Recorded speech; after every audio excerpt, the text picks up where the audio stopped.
Hello friends, नमस्कार। स्वागत है आपका उज्जवल क्लासेस यूट्यूब चैनल में। मैं प्रेमलता आप लोगों का स्वागत करती हूं। इस वीडियो में हम शिक्षण शास्त्र के महत्वपूर्ण वस्तुनिष्ठ प्रश्न करेंगे जो ऑल टीचिंग एग्जाम में पूछे जाते हैं। यदि आप लोगों को इस क्लास की पीडीएफ चाहिए तो आप लोग उज्जवल क्लास टेलीग्राम चैनल से जुड़ करके पीडीएफ प्राप्त कर सकते हैं। तो चलिए शुरू करते हैं।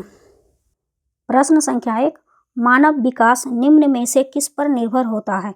ऑप्शन से उसकी वृद्धि पर, उसके वातावरण पर, उसकी बुद्धि पर, उसकी वृद्धि तथा वातावरण से मिलने वाली परिपक्वता पर। मानव विकास किस पर निर्भर करता है? तो उसकी वृद्धि पर, सिर्फ यहाँ पर आप देख सकते हैं वृद्धि दिया हुआ है तो ये ऑप्शन गलत है। उसके वातावरण पर, ये भी ऑप्शन गलत है। उसकी बुद्धि पर, ये भी ऑप्शन गलत है। सबसे सही ऑप्शन है डी, उसकी वृद्धि तथा वातावरण से मिलने वाली परिपक्वता पर। उसकी केवल वृद्धि पे नहीं, यहाँ पर वृद्धि और वातावरण दोनों आ गया है, इसलिए ऑप्शन डी सही है। बढ़ते हैं अगले प्रश्न की ओर। प्रश्न संख्या 2, विशेष आवश्यकता वाले बच्चों को शिक्षा उपलब्ध कराई जानी चाहिए। ऑप्शन से अन्य सामान्य बच्चों के साथ। ऑप्शन बी में दिया गया है विशेष बच्चों के लिए विकसित पद्धतियों द्वारा। यहाँ पर विशेष आ गया है, हम बच्चे को अलग नहीं कर सकते हैं, तो ये ऑप्शन गलत है। विशेष आवश्यकता वाले बच्चे को हम अलग नहीं कर सकते, उसे समान विद्यालय में ही पढ़ाना है सामान्य बच्चों के साथ, तो ये भी ऑप्शन गलत है। विशेष विद्यालयों में विशेष शिक्षक द्वारा, तो विशेष शिक्षक द्वारा यहाँ पर दिया गया है, तो ये भी ऑप्शन गलत है। इसका सही आंसर हो जाएगा विशेष आवश्यकता वाले बच्चों को शिक्षा उपलब्ध कराई जानी चाहिए अन्य समान बच्चों के साथ, तो ऑप्शन ए इसका सही आंसर है। बढ़ते हैं अगले प्रश्न की ओर। प्रश्न संख्या 3, निम्नलिखित में से कौन सा सीखने का क्षेत्र है? ऑप्शन से व्यावसायिक, अनुभविक, भावनात्मक, आध्यात्मिक। तो सीखने का क्षेत्र पूछा गया है, तो यहाँ पर व्यावसायिक दिया गया है, तो ये भी ऑप्शन गलत है। यहाँ पर अनुभविक दिया गया है, ये भी ऑप्शन गलत है। आध्यात्मिक सीखने का क्षेत्र नहीं है, तो ये भी ऑप्शन गलत हो गया। सही आंसर हो जाएगा ऑप्शन सी, भावनात्मक सीखने का क्षेत्र है। तो आते हैं अगले प्रश्न की ओर। प्रश्न संख्या 4, बालकों में सोचने की योग्यता का सफल जीवन के लिए आवश्यक है। निम्न में से यह मत किसका है? ऑप्शन है पियाजे, Crow and Crow, Skinner, Pavlov.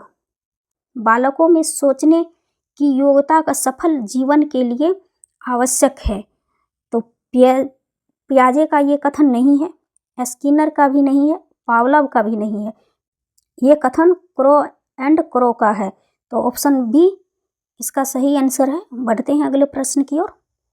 प्रश्न संख्या 5, सीखने से संबंधित तत्परता का नियम किसने दिया है? ऑप्शन है थॉर्नडाइक, पावलोव, ई.ए. मास्लो। तो सीखने का तत्परता का नियम जो है थॉर्नडाइक ने दिया है, तो इसका सही आंसर हो जाएगा ऑप्शन ए। बढ़ते हैं अगले प्रश्न की ओर। प्रश्न संख्या 6, केलर योजना अभिक्रमित अनुदेशन तथा खेल विधि शिक्षण विधि के किस प्रकार के अंतर्गत आता है? ऑप्शन है शिक्षक नियंत्रित अनुदेशन, समूह निर्देशित अनुदेशन, शिक्षक व छात्र निर्देशित अनुदेशन, उपरोक्त सभी। नियंत्रित अनुदेशन भी आता है, समूह नियंत्रित अनुदेशन भी आता है, शिक्षक व छात्र निर्देशित अनुदेशन भी आता है, तो इसका सही आंसर हो जाएगा ऑप्शन डी, उपरोक्त सभी। बढ़ते हैं अगले प्रश्न की ओर। प्रश्न संख्या 7, बागवानी शिक्षा पद्धति के जनक निम्नलिखित में से कौन है? ऑप्शन है फॉरवेल, मास्लो, यंग, वाइगोत्स्की। मास्लो भी नहीं होगा, यंग भी नहीं होगा, वाइगोत्स्की भी नहीं होगा, इसका सही आंसर हो जाएगा बागवानी शिक्षा पद्धति के जनक फॉरवेल हैं, तो ऑप्शन ए इसका सही आंसर है। बढ़ते हैं अगले प्रश्न की ओर। प्रश्न संख्या 8, शिक्षण विधियों तथा शिक्षण व्यू रचनाओं में अंतर होता है। ऑप्शन है पाठ्य वस्तु का, उद्देश्यों का, प्रारूप का, अधिनियमों का। तो शिक्षण विधि तथा शिक्षण व्यू रचनाओं में अंतर पूछा गया है, तो पाठ्य वस्तु का नहीं होता है, ये भी ऑप्शन गलत है। प्रारूप का भी नहीं होता है, ये भी ऑप्शन गलत है। अधिनियमों का, ये भी ऑप्शन गलत है। इसका सही आंसर हो जाएगा ऑप्शन बी, शिक्षण विधियों तथा शिक्षण व्यू रचनाओं में उद्देश्यों का अंतर होता है। तो ऑप्शन बी इसका सही आंसर है। बढ़ते हैं अगले प्रश्न की ओर। प्रश्न संख्या 9, निम्नलिखित में से कौन सा एक सर्व सामग्री के अंतर्गत नहीं आता है? हमसे नहीं पूछा गया है, इस बात का ध्यान रखेंगे। ऑप्शंस हैं radio, telephone, tape recorder, television. Radio जो है सर्व सामग्री है, टेलीफोन भी सर्व सामग्री है, टेप रिकॉर्डर भी सर्व सामग्री है, टेलीविजन जो है सर्व सामग्री नहीं है, ये दृश्य सामग्री है, इसलिए इसका सही आंसर हो जाएगा। हमसे नहीं पूछा गया है तो ऑप्शन डी। बढ़ते हैं अगले प्रश्न की ओर। प्रश्न संख्या 10, किंडरगार्टन प्रणाली के तहत बच्चों को किस प्रकार से सिखाने पर बल दिया जाता है? ऑप्शन है खेल के माध्यम से, कक्षा अध्ययन के माध्यम से, निजी ट्यूशन के माध्यम से, स्वयं करके सीखने के माध्यम से। तो कक्षा अध्ययन के माध्यम से सिखाने पर बल नहीं दिया जाता है, तो बी ऑप्शन भी गलत है। निजी ट्यूशन के माध्यम से, जहां निजी ट्यूशन आ जाए, ये ऑप्शन गलत है।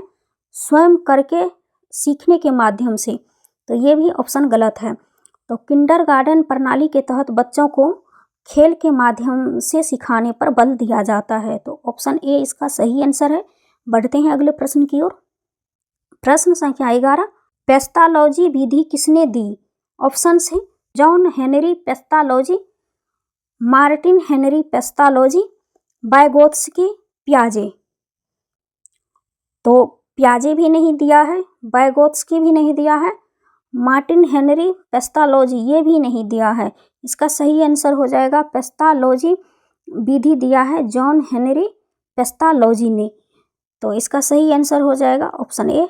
बढ़ते हैं अगले प्रश्न की ओर। प्रश्न संख्या 12, प्रोजेक्ट परियोजना विधि का प्रतिपादन किसने किया? ऑप्शंस हैं किलपैट्रिक, जेम्स मिल, डाल्टन, एडरसन। प्रोजेक्ट परियोजना विधि का प्रतिपादन किलपैट्रिक ने किया था, तो ऑप्शन ए इसका सही आंसर है। बढ़ते हैं अगले प्रश्न की ओर। प्रश्न संख्या 13, निम्नलिखित में से कौन सा सूक्ष्म गतिक कौशल का उदाहरण है? हमसे सूक्ष्म गतिक कौशल का उदाहरण पूछा गया है। ऑप्शंस हैं लिखना, चढ़ना, फुदकना, दौड़ना। यहाँ पर दिया ऑप्शन बी में दिया गया है चढ़ना। चढ़ना में जो है बड़ी मसल्स का यूज होती है, स्थूल गत्यात्मक कौशल के अंतर्गत आते हैं। फुदकना भी स्थूल गत्यात्मक कौशल के अंतर्गत आते हैं। दौड़ना भी, जिससे बच्चा बड़ी मसल्स का प्रयोग करते हैं। चढ़ना, फुदकना, दौड़ना जो है स्थूल गत्यात्मक कौशल के अंतर्गत आते हैं। हमसे सूक्ष्म गतिक कौशल का उदाहरण पूछा गया है, तो इसका सही आंसर हो जाएगा ऑप्शन ए। लिखना जो है सूक्ष्म गतिक कौशल का उदाहरण है, क्योंकि इसमें छोटी मसल्स की यूज होती है, इसलिए इसका सही आंसर हो जाएगा ऑप्शन ए। बढ़ते हैं अगले प्रश्न की ओर। प्रश्न संख्या 14, बच्चे अनौपचारिक अधिगम के माध्यम से भी सीखते हैं। निम्न में से कौन एक अनौपचारिक अधिगम का भाग्य नहीं है? हमसे नहीं पूछा गया है, इस बात का ध्यान रखेंगे। नेगेटिव पूछा गया है। ऑप्शंस हैं परिवार, दोस्त, समाज, पाठ्य पुस्तक। तो परिवार से भी बच्चे अनौपचारिक माध्यम से सीखते हैं, दोस्त से भी, समाज से भी। पाठ्य पुस्तक जो है अनौपचारिक अधिगम का भाग्य नहीं है, इसका सही आंसर हो जाएगा ऑप्शन डी, पाठ्य पुस्तक। बढ़ते हैं अगले प्रश्न की ओर। प्रश्न संख्या 15, निम्न में से कौन सा कौशल संवेगात्मक बुद्धि से संबंधित है? ऑप्शंस हैं याद करना, गतिक, परकर्मण, विचार करना, सहानुभूति देना।